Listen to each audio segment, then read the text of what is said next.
J'ai aujourd'hui envie de vous présenter 10 conseils pour glow up votre vie. Alors, qu'est-ce que ça veut dire glow up? Qu'est-ce que c'est que cet anglicisme? Glow up, en fait, c'est quand vous avez une progression phénoménale dans votre vie, dans votre apparence, dans votre statut, dans tout, et que les autres le remarquent. Il n'y a pas de glow up si personne ne le remarque. Donc, c'est évidemment quelque chose qui est extrêmement valorisant, et j'aurais aimé avoir tous les conseils que je vais vous donner quand j'avais 20 ans. Quand j'avais 20 ans, c'est l'âge où on s'intéresse en fait à comment glow up, comment passer au stade adulte, parce qu'il y a la composante féminine. On a envie de plaire aux meufs, on a envie de se taper des meufs, et on comprend pas pourquoi il y a un truc qui cloche. Tout simplement parce que on est dans la transition d'adolescence à devenir un jeune adulte. Comprenez bien que le concept et tout ce que je vais vous donner va impliquer forcément des investissements d'argent ou de temps ou d'énergie. N'espérez pas tirer quoi que ce soit de la vie si vous refusez d'allouer ces trois ressources à quoi que ce soit de positif et d'espérer comme ça que ça tombe. Ça ne tombera pas, et ensuite vous deviendrez frustré, aigri, et vous allez tomber dans un piège mental qui va vous enfermer, quoi. Vous sortirez plus jamais de votre cocon. Et je vous le donne, la finalité de tout ça, c'est qu'on est respecté par les autres, du coup on développe de la confiance en soi, on développe du charisme, et on développe des relations amoureuses, et j'ai pas honte de vous le dire, et ça fait pas bolos, et ça fait pas kéké, et ça fait pas je ne sais pas quoi. Nous sommes programmés tous, espèce animale, espèce humaine, pour nous reproduire, ok? C'est intégré, on a envie de plaire au sexe opposé, ou pour ceux qui sont homosexuels, au même sexe, mais je vais parler de manière générale, vous avez compris. On a envie de plaire au sexe opposé. Et pour plaire au sexe opposé, eh bien, il va falloir à un moment se masculiniser. Parce que j'ai une news pour vous, les femmes hétérosexuelles sont attirées par des hommes. Et si vous ne comprenez pas que il y a des traits sur lesquels il va falloir travailler pour vous extraire de la condition d'adolescent de merde, d'enfant de merde, pour qu'enfin les femmes vous sexualisent et vous respectent et vous considèrent comme un partenaire potentiel, eh bien, vous irez droit dans le mur. Donc, l'étape 0, ça va être de s'extraire, et ça je vous l'ai dit dans tous les domaines de notre vie, de s'extraire de la mentalité de loser, qui est partagée très souvent sur internet, qui est de la fatalité de la génétique. En fait, je vais vous expliquer. Sur internet, il y a énormément de gens qui se réunissent, de geeks, de blaireaux, de nerds, qui se réunissent par frustration, parce que ils n'ont pas voulu assumer la responsabilité de leur vie. Et ils l'ont repoussé, et ils sont devenus en mode, de toute façon, en fait, les femmes sont attirées par les grands métis d'1m82, ou d'1m85, balèzes, bad boy, je sais pas quoi, qui ont de la thune, nanana. Et ça, c'est une mentalité de merde. C'est une mentalité de merde parce que c'est une mentalité facile qui permet de refuser tous les leviers d'action qu'on a sur soi-même, de se concentrer sur ce on pense comprendre des femmes, alors qu'ils comprennent pas du tout, ces gens-là. Oubliez les choses que vous pouvez pas maîtriser et concentrez-vous sur tout ce que vous pouvez améliorer, et vous allez voir que vous allez kiffer la vie et que vous aurez aucun souci relationnel et aucun souci à avoir de l'estime de vous. Ne sombrez pas dans cette spirale qui va vous attirer vers les méandres où vous ne faites rien de votre vie et après vous vous plaignez et vous jalousez et vous ragez. Donc maintenant que j'ai géré cette étape 0, on va pouvoir commencer ces 10 conseils de glow up. Le point numéro 1, c'est de gagner en galbe, de gagner en masse musculaire, d'avoir enfin un physique d'homme. La meilleure manière de construire du muscle, ça va être la salle de muscu ou éventuellement le poids de corps. Et puis vous avez en troisième option d'avoir un sport différent qui va avoir l'effet secondaire, entre guillemets, de vous renforcer musculairement, de vous construire un peu des muscles. Et de toute façon, vous allez voir tout de suite là où je veux en venir. Le plus important, c'est pas la masse musculaire. Je vous l'ai déjà expliqué quand j'ai présenté Zero to Hero. Le plus important, c'est premièrement d'avoir les proportions parfaites, d'avoir les muscles esthétiques, et je vais vous les détailler juste après, de travailler en priorité les muscles qui vont vous donner cet aspect esthétique et qui va vous faire sortir de cette adolescence. Et en deuxième, tout aussi important, c'est d'avoir un body fat suffisamment bas. Alors je dis pas que si vous n'avez pas un body fat bas, vous n'allez pas plaire aux meufs. C'est pas ce que je dis. Je vous dis, pour maximiser votre apparence masculine, avoir un body fat suffisamment bas va permettre de dessiner les muscles. Si vous voulez avoir un physique attractif, il faut que vous ayez à la fois des proportions musculaires parfaites, et c'est que ces deux choses-là, et un body fat suffisamment bas qui va révéler tout ce travail-là. Donc, les muscles esthétiques, c'est Ça va être tout ce qui est autour de votre visage en fait. Quand on vous regarde dans le visage. Alors premièrement, ça va être le ratio taille-épaule. Le ratio taille-épaule, c'est dans le top 3 des choses que les meufs recherchent chez un homme. Les femmes trouvent ça extrêmement attirant d'avoir cette forme en V. Donc il y a un truc impératif numéro 1, c'est le rapport taille-épaule. Comment on va faire pour travailler ce rapport taille-épaule? Il faut impérativement que vous travailliez le dos. Vous allez devoir travailler le dos et plus précisément le grand dorsal. Donc ça va venir avec des exos comme les tractions lestées, avec certains rowing bien exécutés.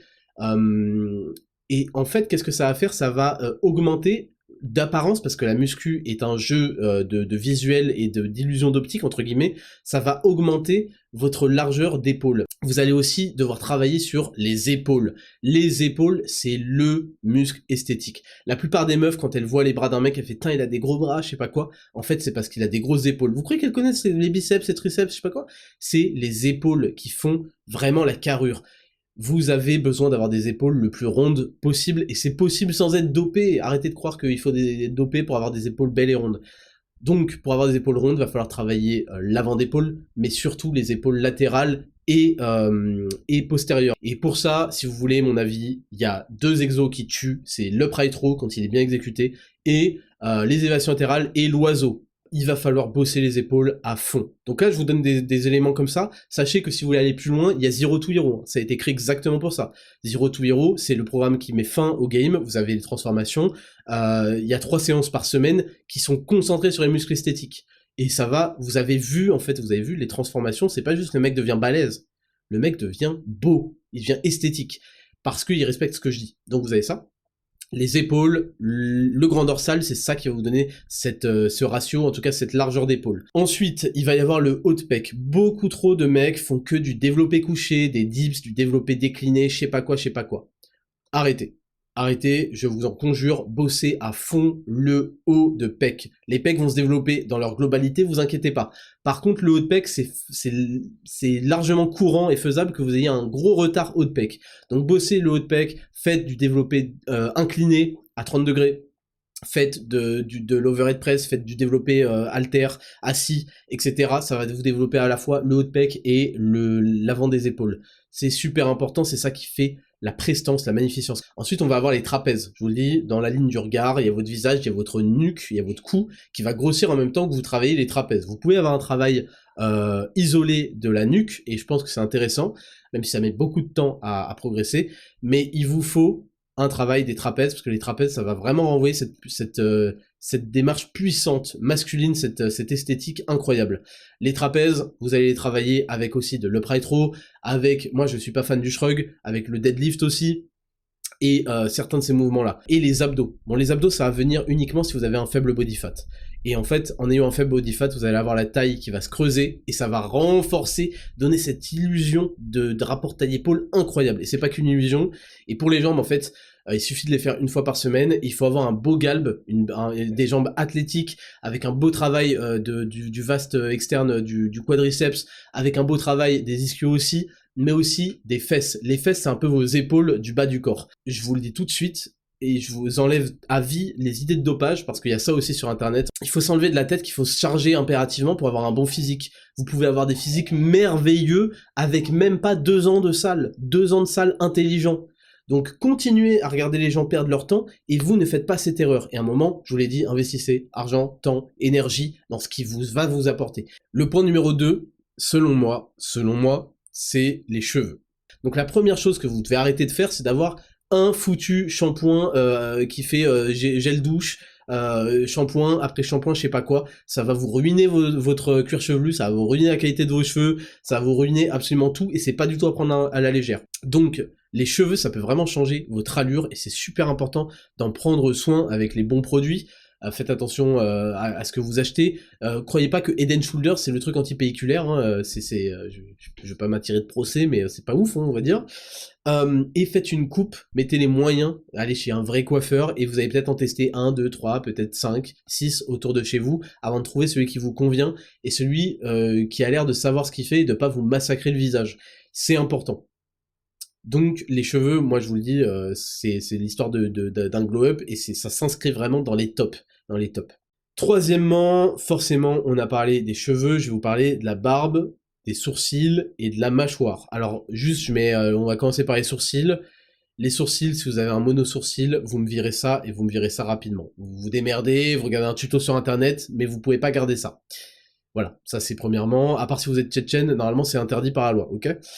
La deuxième chose, ça va être la barbe et la mâchoire. Mais ce qui marche bien, c'est la barbe de, ce qu'on appelle la barbe de 3 jours, de 6 jours, de je sais pas quoi. C'est ce qui marche le mieux, c'est-à-dire qu'elle est suffisamment courte et elle vous masculinise suffisamment le visage. Après, on peut développer des barbes un peu plus grandes, la mienne est un tout petit peu plus grande, ça dépend, et ça dépend votre style, ça y a pas de souci. La barbe, ça va participer à masculiniser le visage, à vous faire un petit peu vieillir de manière artificielle. Ça habille, et il y en a qui ragent encore sur internet en disant « Ah, c'est un cache-misère, je sais pas quoi, ferme ta gueule, on fait absolument tout ce qui est en notre capacité pour être le plus stylé possible, la moule. » Donc la barbe, c'est super important, et ça entre avec le deuxième point qui est la mâchoire. Alors, je veux arrêter dès maintenant toutes les arnaques, toutes les manipulations, tous les mythos sur la mâchoire. Pour avoir une bonne mâchoire, premièrement, il faut être suffisamment sec. Vous voyez ma gueule quand je suis gros, quand j'étais gras, c'est une gueule de bouboule, on comprend pas en fait, on comprend pas. Et dès que vous séchez, dès que vous descendez autour de 10% de body fat, la mâchoire se dessine et vous êtes beau. C'est comme ça, vous avez un visage plus masculin, plus imposant, plus charismatique. Donc premièrement, c'est le body fat.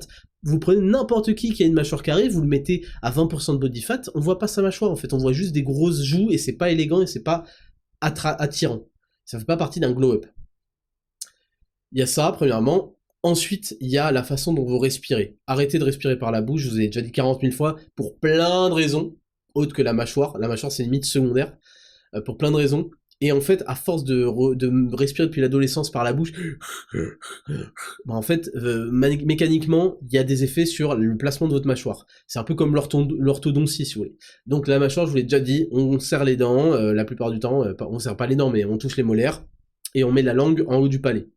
C'est une position naturelle, et vous allez respirer par le nez. Ok ?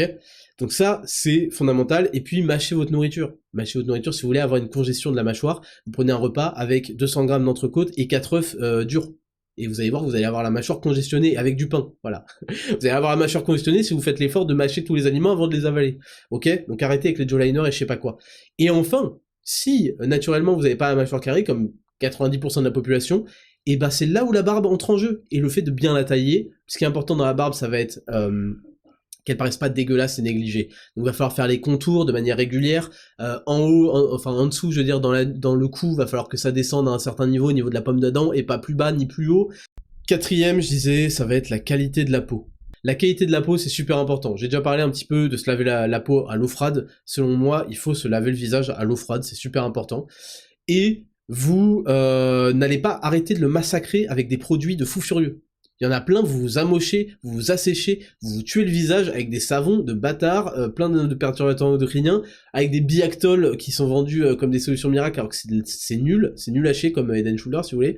Donc, faites attention à ce que vous mettez sur votre visage. La qualité de la peau, ça va venir aussi de votre alimentation, en grande partie. Quand vous mangez de la merde, des trucs super transformés, super industriels, vous allez sentir, vous avez la peau plus grasse, vous avez plus de sébum, vous avez plus de boutons, d'éruptions cutanées à droite à gauche, et ça c'est parce que vous mangez de la merde et votre corps vous le fait comprendre en fait. Et un dernier truc, ça va être vous avez bien vu que quand vous êtes dans l'adolescence et que vous avez des problèmes d'acné, votre médecin vous file du zinc. Alors je sais pas c'est quoi comme zinc parce que j'ai pas le souvenir, mais je suis quasi sûr que c'était du zinc pourri, pas biodisponible et tout.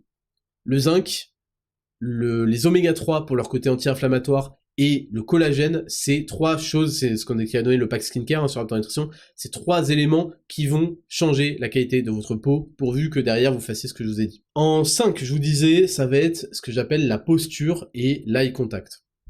C'est important d'avoir une posture masculine, d'avoir une posture charismatique, et votre posture va influencer l'image que vous avez de vous, l'image que les autres ont de vous. Quand, en fait, vous allez comprendre, il faut mériter d'avoir les épaules larges, d'avoir les épaules bien, d'avoir le torse bombé, et pour avoir le torse bombé, bah tu peux pas, en étant un plumeau, en ayant un physique de merde, avoir le torse bombé comme ça, tu vois. Donc c'est important, la posture, de pas avoir les épaules qui rentrent, de pas avoir le dos courbé, parce qu'on est dans des positions assises toute la journée, parce qu'on regarde son téléphone en baissant la tête, là, comme la Game Boy Advance toute la journée, ceci, cela. Donc la posture, c'est important. Quand vous vous adressez aux gens, quand vous marchez dans la rue, il faut que vous exagériez. Il faut que ça vous fasse mal, en fait, tellement vous êtes obligé de rétracter les épaules en arrière et d'avoir le torse bombé. Alors, on vous dit pas non plus de faire le gorille, mais il s'agit d'avoir les épaules en arrière, le torse correctement bombé, et de marcher comme ça. Et pour moi, ça va avec l'eye contact. L'eye contact, c'est-à-dire le contact visuel. Il faut que vous appreniez, et c'est difficile, et moi j'ai mis du temps, et c'est encore aujourd'hui difficile, à avoir l'eye contact, le contact visuel avec les gens à qui vous parlez. Quand vous parlez à quelqu'un, évidemment vous n'allez pas le faire le psychopathe, à le fixer dans les yeux non-stop, et à pas cligner des yeux. Vous allez avoir des allers-retours, parfois vous allez parler, donc vous allez regarder ailleurs et tout, mais ayez ce eye contact régulier, et c'est plus facile d'avoir l'eye contact quand quelqu'un nous parle, que quand on parle à quelqu'un. Et pourtant il le faut. Donc, ayez ce contact visuel dans la rue, n'ayez pas peur. Moi, je vous le dis, hein, j'ai pas honte de le dire, même si c'est l'affiche, mais je pense qu'il y a des tas d'hommes qui étaient comme moi avant. J'osais même pas regarder les gens dans la rue, les meufs, notamment, dans les yeux. Je me disais, merde, c'est le malaise de ouf. Alors que c'est pas le malaise, on est des êtres humains, c'est comme ça qu'on fait des interactions. J'osais pas regarder des meufs dans les yeux, dans la rue, dans les trucs, dans les soirées, et ça, mais ça joue contre vous de ouf. En numéro 6, les habits. Vous voyez, je l'ai mis en numéro 6. Pourquoi ? Parce qu'il y a trop de personnes qui pensent que le costume fait l'homme, alors que c'est l'homme qui fait le costume. N'oubliez jamais ça. Il y a beaucoup de gens qui comprennent pas que c'est l'homme qui fait l'habit, c'est l'homme qui fait le costume. L'habit est là pour habiller le tout, pour mettre en valeur de manière stylistique, de manière adulte, mettre en valeur ce que vous avez construit derrière, c'est-à-dire un joli visage, une jolie barbe, une jolie coupe de cheveux, un joli corps esthétique, etc. Donc attention aux mecs qui se cachent derrière tout ça pour masquer en fait leur physique qui n'est pas suffisamment imposant. Attention à ça et ne sombrez pas là-dedans par fainéantise. Vous devez tout avoir. Moi je veux des gens qui veulent tout de la vie, attendez tout et allez chercher tout. Temps, argent, énergie. Mettez tout ça, toutes vos ressources à profit de ça. Donc les habits. Les habits, pour moi, c'est un véritable changement, c'est un véritable glow-up, et c'est un glow-up qui, une fois que vous avez franchi le pas, vous vous rendez compte à quel point bah ça change vos relations. Numéro 7, je voulais juste parler du parfum et des accessoires. Les gars, dans la liste, c'est pas ça, dans la liste des investissements, c'est pas ça. Vous croyez qu'une meuf, vous allez lui plaire parce qu'elle a senti votre parfum, qui est le parfum random que 40 milliards de mecs portent en plus? C'est pas le cas. Le parfum, parce que c'est olfactif, ça va permettre de marquer les mémoires. C'est vrai, ça va permettre aux meufs, même à vos collègues, je sais pas quoi, de faire appel à leur mémoire olfactive et de vous associer à certaines belles choses, certaines bonnes choses probablement. Mais c'est vraiment un truc à rajouter après, c'est même pas obligatoire. Vous puez pas, je vous assure, vous ne puez pas quand vous mettez pas de parfum, à part s'il y a un problème. Donc, c'était juste un point que je voulais faire sur les parfums. Et ensuite, pour tout ce qui est des accessoires, bah, ça va être les bagues, ça peut être la montre. La montre aussi, essayez de pas avoir des trucs plastiques, vous pouvez avoir des trucs très masculins, sans faire pitié, sans dépenser une fortune non plus. Et ça peut être les lunettes de soleil, ça peut être tout ce qui est accessoires, des bracelets, Faites attention à ce que ça vous féminise pas trop, ne vous concentrez pas là-dessus, vous avez vu, je l'ai mis quand même en numéro 7. En numéro 8, il y a ce que j'ai mis, l'élocution, la tchatch, les expériences de vie. Ça, tout le monde n'est pas naturellement doué pour avoir de l'élocution, avoir de la tchatch, être à l'aise. Et en fait, si vous avez respecté les 7 points précédents, normalement, vu que vous êtes bien, vous êtes en forme, vous êtes fier de vous, vous allez avoir naturellement à l'aise. Et ensuite, il va falloir contrôler votre respiration. On en reparlera de la respiration, mais c'est important. Donc ensuite, il va falloir avoir de l'élocution et de la tchatch, et ça va venir par le travail. Si vous vous êtes jamais entraîné à parler, peu importe à qui, à être intéressant, à développer des idées, si vous êtes timide, etc., forcément ça va pas venir. Donc il faut que vous vous forciez, et pour ça, il faut que vous soyez intéressant. Et on arrive au troisième truc là, les expériences de vie. Si vous avez queuqué toute votre vie, si vous avez refusé la vie, si vous n'avez pas levé la main pour dire présent quand la vie vous a appelé, vous n'allez pas avoir d'expérience de vie. Les expériences de vie forment la sagesse, parce que c'est les expériences de vie qui nous donnent des leçons, et c'est pour ça que je peux avoir 30 ans et avoir plein de leçons à partager, et que des mecs peuvent avoir 40, 50 piges et avoir aucune leçon parce qu'ils n'ont pas vécu, parce qu'ils ont queuqué en fait, parce qu'ils sont exclus, qu'ils sont abstenus. Vous voyez, ils ont été timides, ils ont pas levé la main, ils ont pas voulu donner la réponse, ils ont été observateurs de la vie, même pas observateurs, ils ont été pas proactifs quoi, passifs, et du coup il leur manque énormément de sagesse. La sagesse, ça vient en écoutant les autres, en écoutant ceux qui en ont, et en vivant. En vivant. Donc vous devez vivre, vous devez accumuler les expériences, parfois les voyages, les interrogations, vous devez observer la vie, vous poser des questions, avoir des réflexions sur les choses. Parce que c'est à ce moment-là que vous allez pouvoir nourrir des conversations, et quand les gens voient que vous êtes capable de vous exprimer, que vous avez du vocabulaire, que vous êtes capable d'avoir un avis intéressant, pertinent sur des sujets divers et variés, et surtout aussi savoir quand vous n'avez pas d'avis à donner parce que vous n'êtes pas assez renseigné, là vous allez gagner énormément en présence. On va se dire, j'aime bien être en présence de lui parce que souvent il fait des remarques pertinentes, judicieuses, j'y avais pas pensé, il est cultivé, il a ceci, cela. Et les gens aiment être en présence de ça. Et ça en plus, avoir des expériences de vie, ça vous permet de rebondir sur ah ouais, mais ce que t'as vécu là, ça me rappelle moi quand j'ai fait ça, d'avoir des histoires, d'avoir de la conversation, et ça vous permet d'avoir de la conversation de fou avec les meufs. Et puis ensuite, il va falloir que vous appreniez à écouter ce qu'elles disent, à rebondir sur ce qu'elles disent, à avoir de la répartie, et la répartie, il va falloir la travailler en parlant. Vous pouvez pas travailler la répartie en lisant un livre, je suis désolé de vous le dire. Et avoir de la chat et de l'élocution, ça va vraiment faire que les gens vont vous trouver que vous êtes stylé, en fait. Ça va correspondre à tout votre personnage et ça va le renforcer. Vous n'êtes pas juste une coquille vide qui s'est bien rasée, qui s'est bien coupé les cheveux, qui s'est bien habillée. Vous êtes intéressant, on a envie de passer du temps avec vous. Et les meufs, ça, elles adorent en fait. Elles adorent avoir des gens qui ont de la conversation. Elles veulent un homme qui leur raconte des histoires, des guerres qu'il a menées et de ses expériences de vie. En 9, j'ai mis les preuves sociales. Qu'est-ce que c'est les preuves sociales ? Les preuves sociales, c'est ce qui va rassurer le monde vis-à-vis de vous et qui va, par association, vous donner du glow-up. Et principalement, ça va être les réseaux sociaux. Donc, en fait, il vous faut du statut et des preuves sociales. Le statut, ça va être vos réussites dans la vie, ce que vous faites dans la vie, vos responsabilités, vos accomplissements, votre niveau sportif, à quel point vous pesez dans un certain domaine, dans un certain champ de compétences. Est-ce que vous êtes reconnu par d'autres hommes pour être quelqu'un qui pèse dans ce domaine-là, par exemple, c'est ça le statut. Et les preuves sociales, c'est le moment où vous allez le montrer. Les preuves sociales, en fait, quand vous avez un vrai statut, elles vont parler d'elles-mêmes. Déjà, ça va se voir physiquement, ça va se voir vestimentairement, ça va se voir dans plein de petits détails comme ça. Et puis ensuite, parfois, il y a des gens qui vont parler de vous en bien. Et en fait, quand une meuf entend un autre homme parler de vous en mode mais tu le connais pas lui, mais c'est un ouf, ce mec il a tout fait, il est trop chaud dans tel domaine, franchement c'est un mec de valeur, truc. C'est des preuves sociales. Et par réputation, vous allez vous imposer en fait. Vous allez sortir du lot et vous allez être remarqué. Et c'est très vulgaire et c'est jamais très bien de soi-même se mettre en avant. Mais quand les autres vous mettent en avant parce que vous êtes remarquable, quand on vous présente, on vous présente comment ? J'aimerais bien vous poser la question. Pas comment vous présentez. Comment vos potes vous présentent à d'autres gens. Est-ce qu'ils disent ah ouais lui, c'est un pote à moi, il est cool. Il taffe, je crois il taffe, on s'en fout, on parle même pas de votre taf. Comment les gens vous présentent ? Quels sont les caractères supérieurs qui présentent de vous, qui sont remarquables ? C'est cette question-là que vous devez vous poser. Et ne vous inquiétez pas, s'il y en a pas pour l'instant, va falloir investir temps, argent et énergie là-dedans. Super important ça, super important, les preuves sociales, et ensuite, ça va être les réseaux sociaux. La manière dont vous gérez votre compte Instagram, je l'ai déjà dit, c'est fondamental d'avoir un compte Instagram aujourd'hui.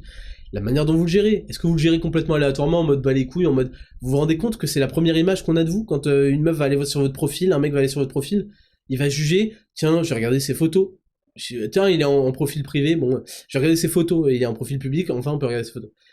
Il est avec qui ? Est-ce que ses potes, ils sont fréquentables ? Est-ce que ses potes sont bizarres ? Est-ce que lui-même est bizarre ? Est-ce qu'il n'y a aucune photo avec des gens ? Est-ce qu'il a des photos avec des femmes ? Est-ce qu'il a une photo de lui torse nu ? J'aimerais bien voir à quoi il ressemble physiquement. Vous comprenez ? Est-ce qu'il fait des activités ? Est-ce qu'il se montre par exemple, il fait de la boxe, je sais pas quoi, il va à la salle. Faut que ce soit mis de manière intelligente et en proportion de ce que ça évoque, l'importance que ça a dans votre vie, forcément.